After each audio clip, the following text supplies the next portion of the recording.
Everyone to Daf Yomi 1 week at a time, Masechet Menachot.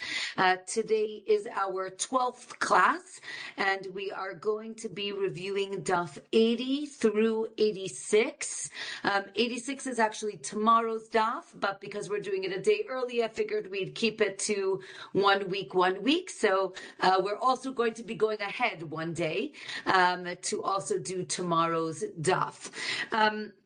Okay, we're going to jump right into Daf 80, where the Gemara discusses which we know. Okay, let's take a step back. Last week we talked about the Korban Todah, the Thanksgiving sacrifice that is brought with 40 loaves. Now, the Gemara on Daf 80 discusses cases where sometimes when you bring the sacrifice, you do not need to bring the 40 loaves. So the Gemara explains that if you take the parallel case, but with a chatat, with a sin offering, if the sin offering needs to be put to death, meaning for whatever reason, and the Gemara is going to speak out what the cases are, if that sacrifice is not brought and actually needs to be put to death, then in the parallel case for a Korban Todah, you do not bring the loaves with the animal. If the sin offering, the chatat, is sent to graze, the todah is brought with its loaves. And now the Gemara is going to speak out the cases. So if you lost the animal that was supposed to be the korban todah, and you got a new animal, and then you found the original one, so you can choose which animal you want to bring as the korban todah, and that animal comes with 40 loaves. But the other animal, right, either it's the original or the replacement, is still brought as a sacrifice, but it does not come with the 40 loaves. The Gemara says, but wait a minute, in the parallel case with a sin offering, the second animal will be sent out to graze, and then it may be in the Todah, it should come with the loaves. The Gemara says, no, actually, this is according to a different opinion, that the second one does die, and therefore the parallel case does not get any loaves with it. Let's say you designated two chataot, two sin offerings, and the second one was what's called achrayut. It's like the guarantee. If something happens to the first one, so then the second one will be there just in case. So now, again, you sacrifice one of them, the other one goes to graze. The Gemara says, no, it actually is killed, it dies. Therefore, in the parallel case with the Todah, it does not come with the 40 loaves. Okay, what happens if you bring the korban todah and you lose the 40 loaves? So the Gemara says, that's okay, you bring new loaves. If the animal got lost, you don't have to bring a new animal. Now the Gemara explains this is because the person said, this animal is going to be a korban todah, which means that the responsibility is on, or the sanctity is on the animal, and not on the person, right? There's two ways to obligate oneself to bring a sacrifice. You can either say, in Hebrew, it's harei alai korban todah. That means I don't promise, but if one would say, I promise to bring a korban todah. That means if I lose the animal, I have to go find another one. But if I say, harei zeh korban todah, that means the sanctity is going on the animal. And therefore, if you lose the animal, you do not have to bring a replacement.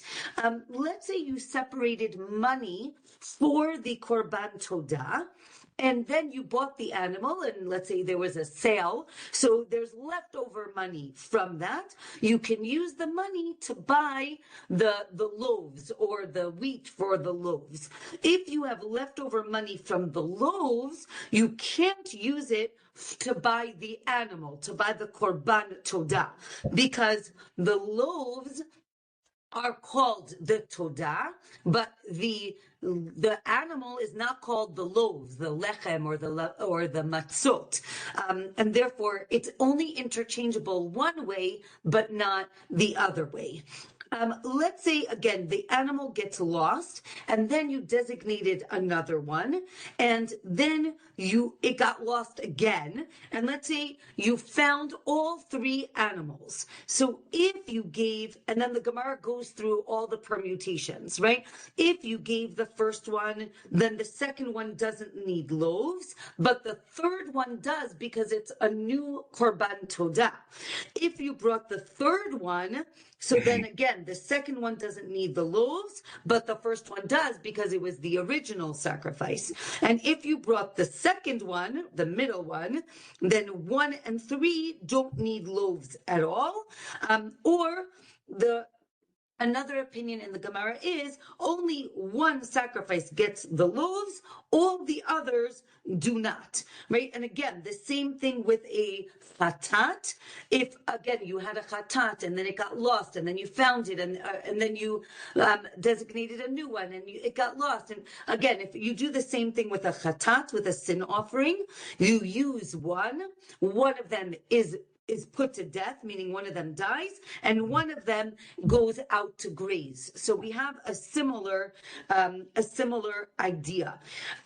Then the Gemara has a case where the animal that is supposed to be a korban todah got mixed up with its basically it's what's called Tamara. Tamara is where you try to take the sanctity off of one animal and put it on the other, like you thought that you could redeem the animal and move the sanctity from one animal to another.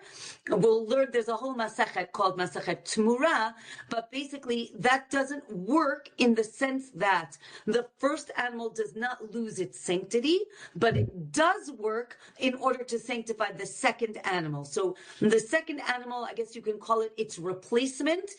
It gets sanctity, but it's on a lower level. So that's called the Tamara.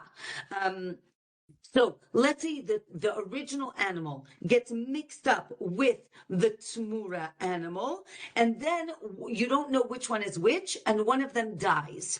So the Gemara tells us you can't do anything with the surviving animal because we don't know, is it the Tamara, and then it wouldn't come with the loaves, or is it the Todah, and it does come with the loaves?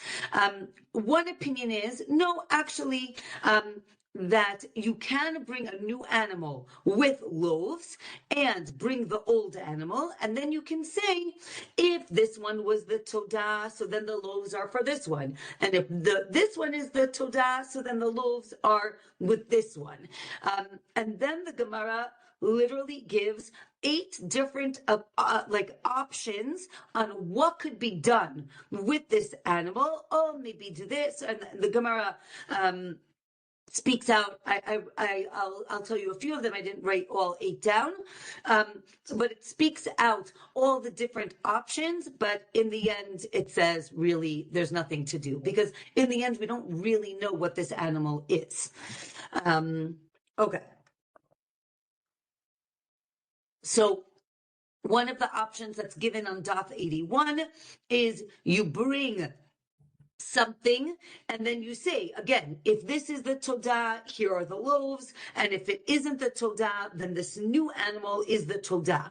But again, with each option, the Gemara actually has a problem with each one of the options that is given in the Gemara. And in the end, another option is the Gemara says, okay, maybe bring the loaves and then leave it outside of the temple. When you bring the animal, the Gemara says, no, that doesn't work. Maybe you should bring 80 loaves, right? 40 for the original one and 40 for the new one. But then we have a problem because remember we said you have to eat all of those loaves in that day. And who's going to eat 80 loaves? Like you have to invite all of Yerushalayim.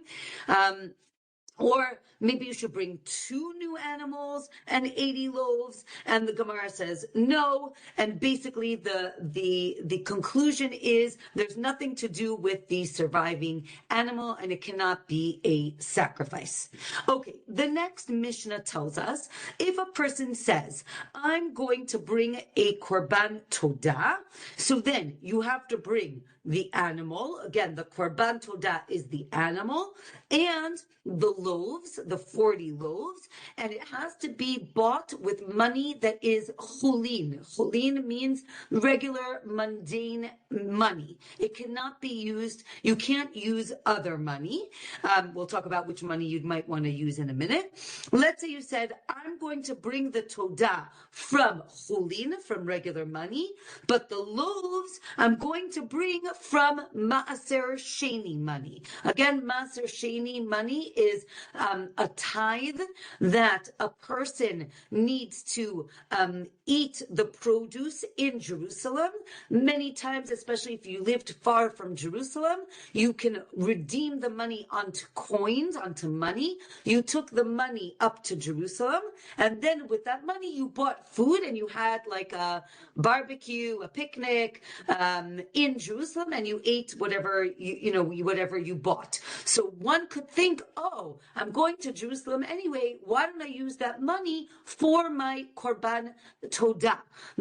Now here the Gemara says, wait, no, we can't do that. And you might think that maybe if I made this statement, again, I'm going to bring the todah from chulin and the loaves from maaser. So the Gemara says all of it needs to come from chulin, because as soon as you said, I'm going to bring the todah from chulin, the todah includes the animal and the loaves. So the next statement doesn't do anything because you're already obligated in the first statement. Let's say you said, I'm going to bring the todah from maaser and the loaves from chulin. That works. You can say that. Let's say if I say, it and the loaves are from maaser, that also works. But you cannot bring wheat that is maaser sheni, but you are allowed to bring the money that is maaser sheni. And the Gemara is going to explain what this means. So now the Gemara explains, when you say, I'm going to bring lachmei todah, right, the loaves of the todah, you have to bring the animal and the loaves. When you say the todah is from maaser and the loaves are from chulin, that also works. But again, it doesn't work in the reverse. If you say, I'll bring the todah, but I'm not bringing any loaves, right? I want to bring the animal, but I don't want any loaves. I don't know. I'm, gluten-free. I don't want to eat 40 loaves of matzah / bread, right? So the Gemara says, no, there's no such thing. You can't say that. You have to bring the loaves. You cannot have a korban todah without the 40 loaves. Okay, now the Gemara discusses, again, when I have two statements, does the second part of the statement cancel out the first part of the statement? So according to Beit Shammai, you always go according to the first part of the vow. So as soon as you said, I'm going to bring the todah from chulin, that's it. That's the end of this. It doesn't matter what you say afterwards. And that already obligates the person to bring the entire sacrifice from chulin. And therefore, the second part of the vow doesn't cancel out the first part. Or the Gemara says, even according to Beit Hillel, if the person says, listen, I would never have made this vow if I would have known that I needed to do all these things, it shows that really he wants to bring he really does want to bring the lechem, and therefore we force him to bring the lechem and to do it in the proper way. Okay, again, as we said, you need to bring the todah and the loaves, and you cannot take a vow to bring the todah without the loaves. All right. next. One second. Okay, Daf 82. The Korban Todah is learned from the Shlamim. So what does it say that the Shlamim is also learned from Maaser Sheni. So again, it can't be that Maaser Sheni. The Shlamim cannot be Maaser Sheni, but it could be bought with the money of Maaser Sheni. The same thing with the Korban Todah. Again, as we said, the actual produce that is Maaser Sheni cannot be used for this sacrifice, but if you redeemed it onto money, that money can be used to buy this sacrifice. Okay, the Gemara continues that if you designated Maaser money as going to be used for a shlamim, again, the peace offering, that does not work. But if you use the Maaser money to buy an animal for the shlamim, now, if you bought the wrong type of animal, so then it doesn't work. But right, because it cannot be used for the wrong type of sacrifice, meaning it does not become sanctified. There's a machloket, and here this is a machloket in the Talmud with Maaser Sheni money, because on one hand, it's a tithe, and a tithe has sanctity to it. On the other hand, it's for the person to use for their own benefit, meaning you take the money and you buy food with it. So the big question in Shas is the money of Maaser Sheni seen as God's money, sanctified, holy, or it's seen as the owner's money? And therefore, if it's already God's money, so to speak, then it can't become shlamim because it's already sanctified. But if it's your own money, you can sanctify it however you see fit. When he redeems this money, let's say you want to redeem the Maaser Sheni money, you actually have to add 2/5, right? One, because you sanctified it as a shlamim, and one, because it is maaser. Okay, the next Mishnah on Daf 82 says, let's say a person says, I am going to bring a Todah. So again, as we said, you have to bring it from Cholin, and this is based on a verse, and therefore any sacrifice that is connected to the Korban Pesach, again, I love when Daf Yomi fits in with our life, so any sacrifice that is linked somehow to the Korban Pesach has to be bought from Chulin money, from mundane money. And the nesachim, the libations that come along with the sacrifice also need to come from Chulin money. So now the Gemara explains, right? Pesach, the Korban Pesach, the sacrifice, has to be bought with mundane money. How do we know this? Because Pesach, when it was brought in Egypt, right, the first time we did Korban Pesach, it came from mundane money. There's no such thing as sanctified money yet. And therefore, the Pesach always has to come from Chulin, even though you couldn't have sanctified money in Egypt. Now, there's another machloket throughout Shas. The concept or the principle is called, in Hebrew, danin efshar mi'i efshar, right? Can we compare two cases? If one of the cases, it would be impossible for this case to be any other way, but in a parallel case, it would not be impossible, but we compare the two. Or do we say, no, if it's efshar, if it's impossible, then how can I even compare it to another case where it would be possible? So I'll give you an example, right? Can I learn from, let's say, a sacrifice? I think the Gemara is going to bring it up in a minute, but a sacrifice, let's say, that is male, can I say all sacrifices, their offspring, right? Their offspring are not sanctified. Now, a male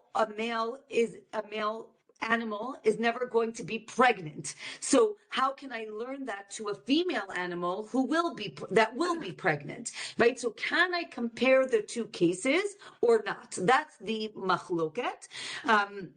And here in our case, in Egypt, obviously there was no sanctified money. So the Gemara says, okay, it doesn't matter that it was impossible for them to have sanctified money, because it means that forever you can't use sanctified money, right? So again, the Gemara here is saying we do compare cases, even though the original case, it would have been impossible to construct this type of case.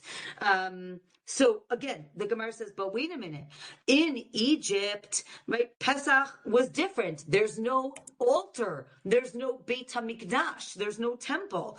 The Gemara says it doesn't matter. The sacrifice needs to be the way it was done in Egypt.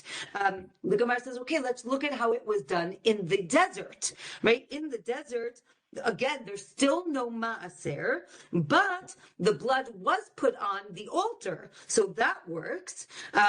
So then again, we say, right, can we compare these two cases? The Gemara now brings a Braita that takes a verse that lists all of the sacrifices, and it says there's something that we learn from each type of sacrifice, meaning each sacrifice is unique, but teaches us something to all sacrifices. So it mentions the Olah. What do we learn from the Olah? That the Olah is slaughtered with a knife. Therefore, right, most sacrifices, again, some don't, but most sacrifices need to be slaughtered with a knife. And then the Gemara says that the Olah needs to be, specifically the Olah needs to be slaughtered with a knife. Other sacrifices do not need a knife. You can use any other sharp object. The Mincha is mentioned in this verse to teach that the mincha is only eaten by male priests, by male kohanim. Therefore, all other sacrifices are also only eaten by the male kohanim.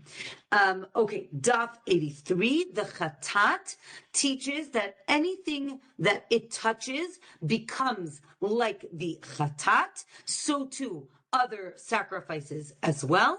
The asham, again, and here's the case, right? That the asham is a male, and it teaches that the placenta and the afterbirth, which, by the way, the male doesn't have, but okay, right, aren't sanctified in any korban. So again, right, that's the question. Do you learn the male to the female? The offspring, the vlad of sanctified animal only becomes sanctified when it's born. But if it's in utero, it is not sanctified.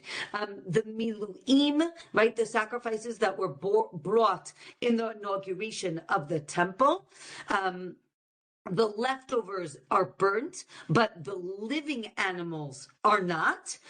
So too, other animals, other sacrifices.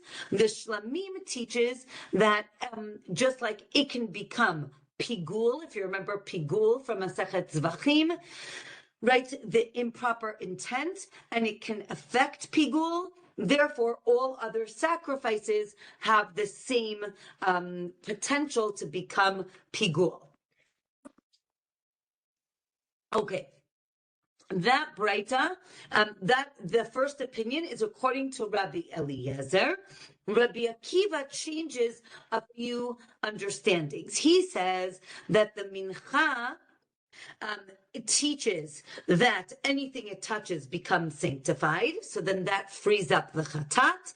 And then the chatat teaches that it only can be bought from chulin money and must be sacrificed during the day, and it must be done with the right hand. These are all based on verses of the chatat, and we learn this to all sacrifices. So here's the idea that it needs to be bought with regular mundane money. The Asham teaches that if the bones fall off the mizbeach, so then you can use those bones. And it says, "V'zavachta Pesach," that you sacrifice the Pesach. And what does that mean? That the extra money from the Pesach can be used to buy a shlamim. Now we have to do all the laws of the shlamim are like basically rolled over.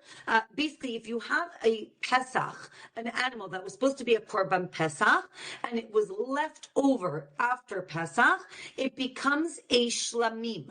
And therefore, all the laws of the Shlamim are included for this animal. But let's say if it was left over and now it's over a year old, or it's after Pesach but under a year old, or you found it while it was still Pesach but you didn't need it anymore. All of these, there are 3 different verses that teach that all of these animals become shlamim. And with that, we finish the 8th chapter of Masachet Menachot. Okay, let's start the next chapter. And this chapter is going to go through all the different things that are brought with the sacrifice, meaning not the animals. At the end, it's the animals, but mostly the other things that are brought with the sacrifice. And where do we buy them? What are they supposed to look like? And it's going to go through each one of these things. So the Mishnah tells us that all sacrifices have to come, all sacrifices can come from Israel or from outside of Israel. For the mincha, it needs to come from the new grain, or maybe they can come from the old grain, except for the omer and the shtei halechem that have to be from the new grain and must come from Eretz Yisrael. All menachot need to come from the best fields, and now the Gemara tells us where those are. So the best grain comes from machis and zitra. The second best comes from aforaim, right? So it actually gives us a specific places to get the best grain. You can bring it from anywhere, but these are actually the best places to bring them. So now the Gemara is going to explain that at the top of daf 84, that maybe the shtei halechem and the omer can actually come from old grain, but if you brought it from the old grain, you don't get like the extra mitzvah, but it would be okay even if you brought the old grain. That's a different opinion than our Mishnah. But it must come from Israel, or it can even come from outside of Israel. Now, the verse tells us when you come to the land, then you have to bring this sacrifice. So again, one would think that it teaches us it must come from the land. Another option is that it's teaching us the time. When you come to the land, you need to bring the sacrifice, but not necessarily the place that the wheat has to come from. Okay. Okay. On a Shemitah year, they would actually hire guards to protect the barley for the Omer. So the Gemara says, why didn't they just bring the old grain? Right? This seems to prove that you need the new grain. Right? The Gemara says that the verse says it needs to be caramel. Carmel, not to be confused with caramel, but caramel means that it must be ripe grain. It can't be old, dry grain. It also needs to be rishit ktzirecha. It needs to be the first harvest. Therefore, it needs to be new grain and not old grain. It also needs to be what's called aviv, which means barley, and it needs to be the first grain. Since we talked about the first of your harvest, the Gemara talks about bikurim, right? Bikurim are the first fruits that are brought on Shavuot. The bikurim are from the 7 species that Israel is blessed with. And when you're bringing these species, don't bring dates from the mountains or grain from the valley, because these are inferior. We want to make sure that you're bringing the best of the best. Okay, we said that Omer needs to be new grain. Shtei halechem, again, the 2 loaves that are brought on Shavuot must be new wheat. You can't use new grain for sacrifices till after Shavuot, when you bring the Shtei Halechem. And the Bikurim comes after that. Also, the Nesachim can come from, the wine libations can come from new grapes after Shavuot, when you bring the Shtei Halechem. The Menachot can come from inferior grain, but not the Bikurim. Or another option is that you can use it for bikurim, because it becomes sanctified, and therefore it is okay. The crops that were grown on a roof or in a ruin or in a pot or on a boat can be used for bikurim, and you can even say the verses, or no, you can use it for bikurim, but you cannot read the verses. Again, the verses are Arami Oved Ovi, what we just said at Seder night from the Haggadah. Those are the verses that are read when you bring the bikurim. Okay, Daf 85. The next Mishnah tells us that you can't bring grain from a field that needed to be fertilized, or needed to be irrigated, or has a lot of trees growing among the grain.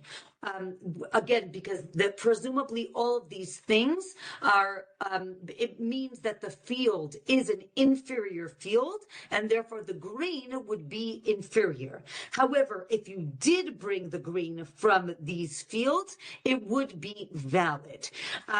The best way to plant your field for the grain for the Omer is to leave it fallow for 1 year, then plant it the second year, 70 days before Pesach, and that would make the best flour.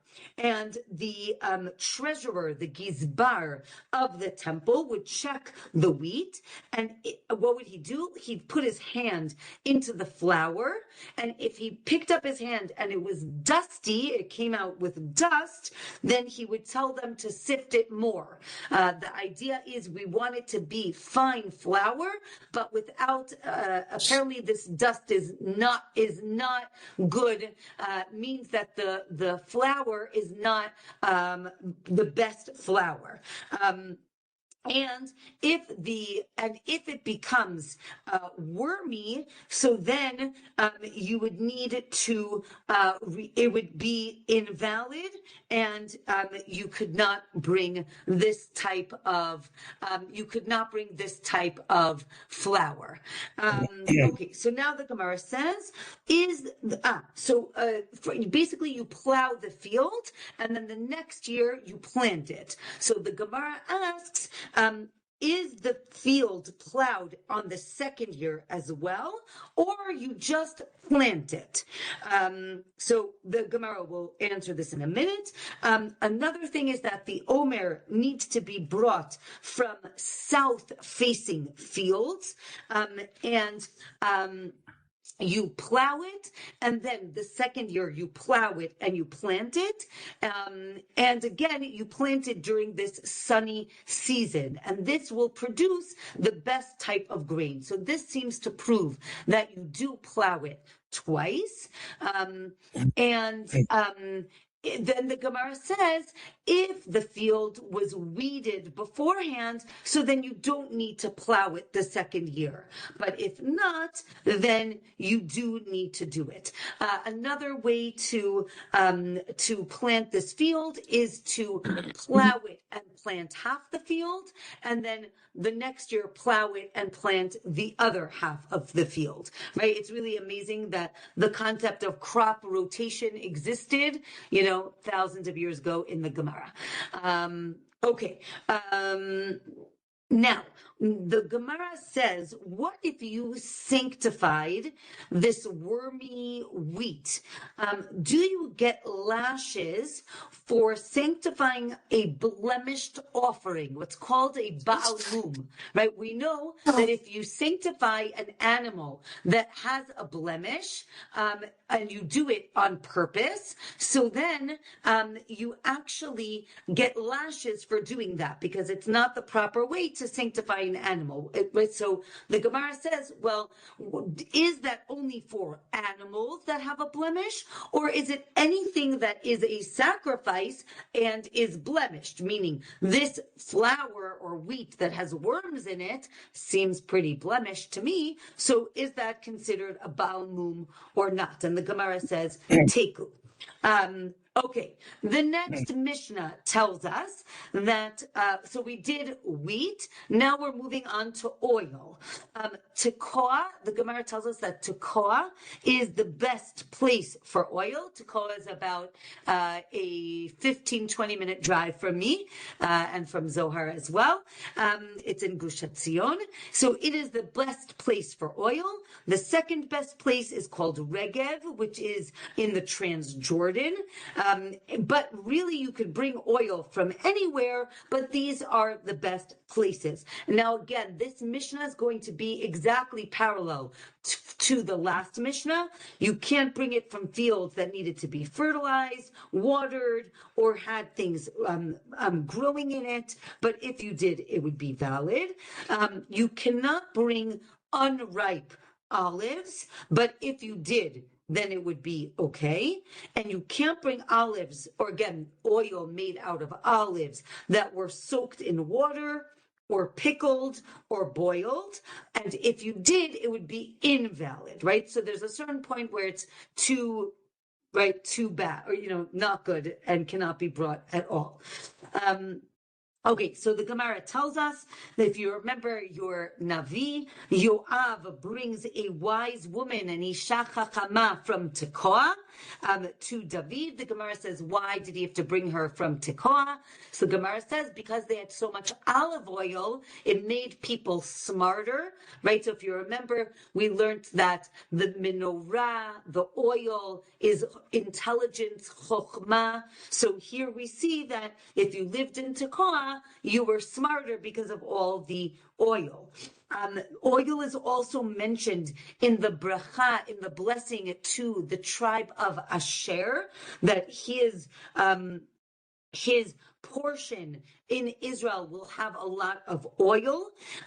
And then the Gemara gives this story about this city, this town up north that needed oil. So they sent this non-Jew to go get oil. And he basically searched the whole country and finally found this man who they said makes the best oil. And he sees him working in the field, and he sees him schlepping his own things. And then this non-Jew is thinking, the Jews are making fun of me that they sent me to this person. But it turns out that the person is a multi-millionaire, and it gives him a ton of oil and is so kind and tells him, you can even take more oil and you can pay me back. And then the Gemara says, what's the moral of the story? That it says in Mishlei that there's a person who acts like they're rich, but really has nothing, and a person who looks like he's poor, but has a lot, right? When the Gemara is trying to say that if you want to be rich, it's about, rolling up your sleeves and working in the field and not just sitting around and waiting for wealth to come to you. So I thought that was a very interesting story. Okay, next, the last daf for today is daf 86. Which tells us that unripe olive oil is not even considered oil. It's like the juice or, the moisture, and it's not called oil. Some people would just throw it out. Other people would use it. So there's actually a machloket about this type of oil. It says in Megillat Esther that the women would soak 6 months in this type of oil, in this unripe olive oil. It says it's good for the skin, and also it's like a depilatory, but it's still not good for the menorah. And if the oil smells bad, it's invalid. And again, the question is, if it's considered, if you sanctified this bad smelling oil, is it seen as a blemished offering, a balmum or not?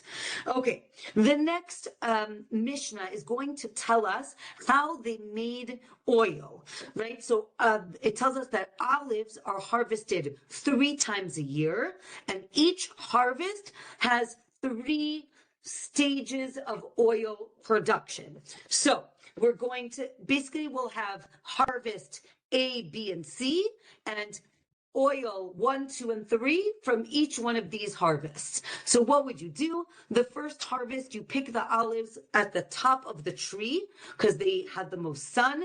Then you pound them and you put them in baskets or around baskets.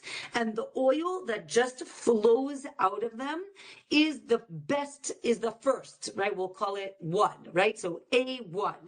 Then you take these baskets and you press them either with a beam or stones, and the oil that comes out is 2.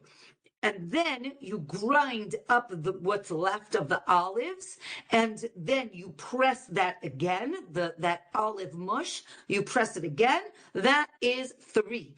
An olive press, by the way, in Hebrew is called a Beit Habad. And you can look it up, what it looks like. We actually have mentioned it in Masechet Shabbat, and in other Masechtot we've mentioned it. So that's basically the process of oil making. Now, that was the first harvest. The second harvest are the oils, the olives that are at the height of the rooftops, basically, I guess what you would say, the middle of the tree.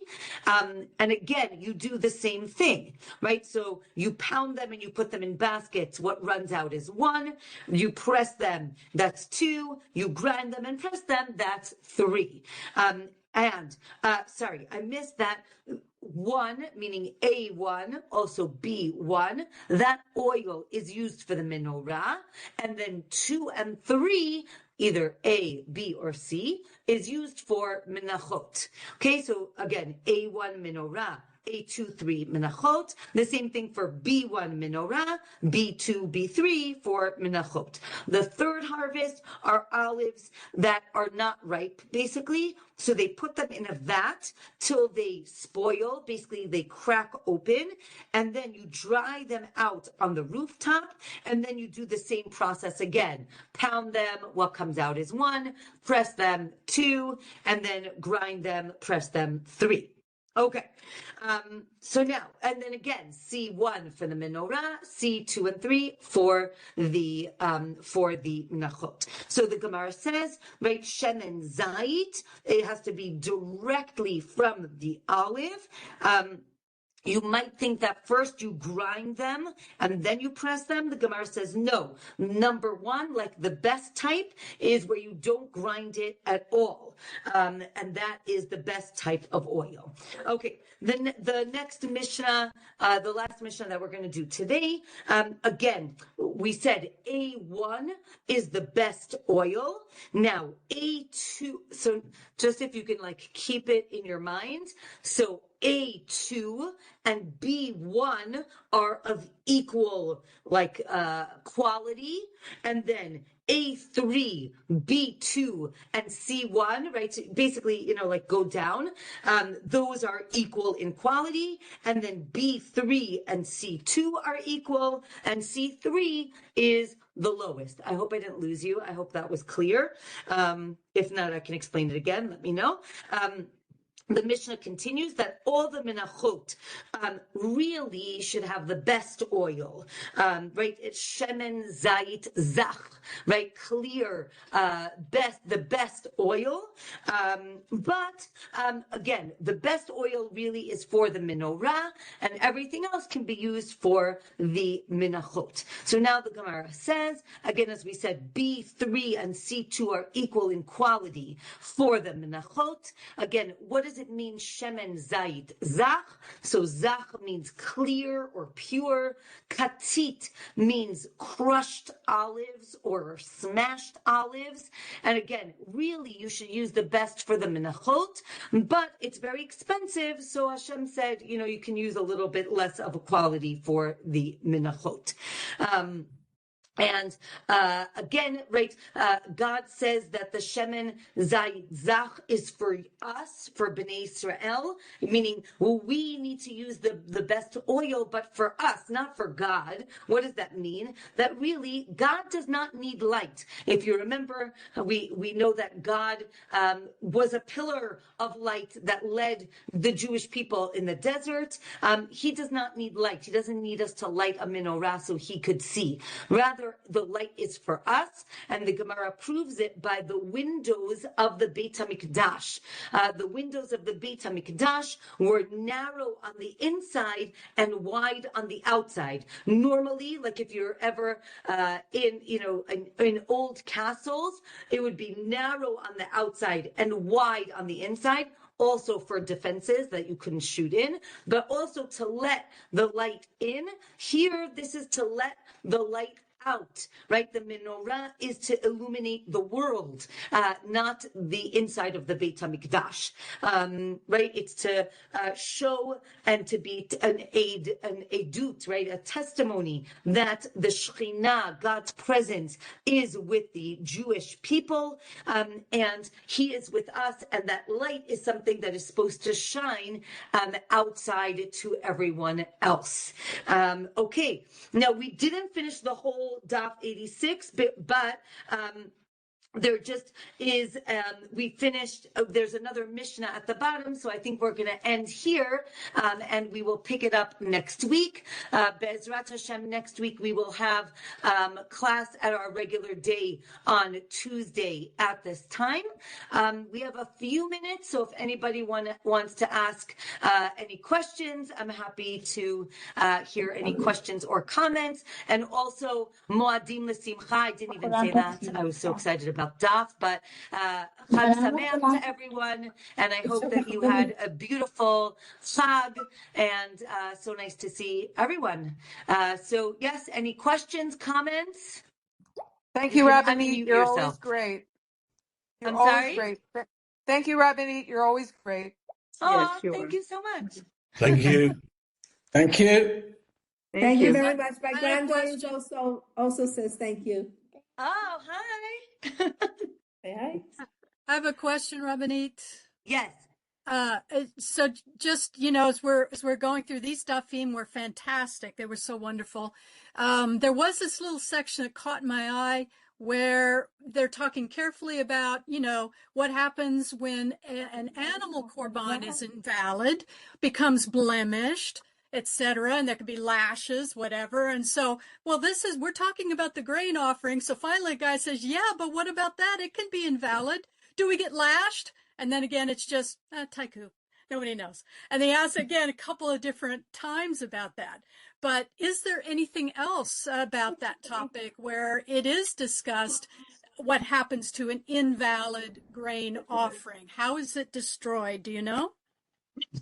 Okay, so I think there's two aspects. One is the aspect of it being invalid and what you do with it. What you do with it is you burn it like another sacrifice away from the altar. This specific question was comparing the grain offering to the animal offering and saying, right, again, as we've done before, right, how parallel are these offerings? Are they so parallel that you can call a blemish, right, a blemish of an animal missing a leg? Is it the same as worms getting into the flour?